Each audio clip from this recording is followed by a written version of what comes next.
নমস্কার বন্ধুরা, আমার নাম অভিজিৎ জানা। তোমাদের এই গ্রিন গার্ডেন চ্যানেলে স্বাগতম। তো আজকে একটা নতুন ভিডিও নিয়ে এলাম।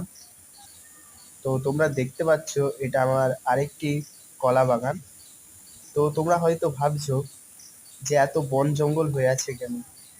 বর্ষার কারণে পরিষ্কার করতে আসতে পারিনি, কারণ সাপের ভয়, জোকের ভয়, অনেক নানান রকমের ভয় হতে পারে।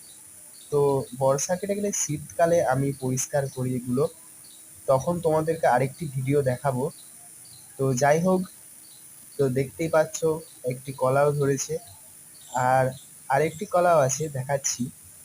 তো তো তোমরা সাথে থাকো ভিডিও।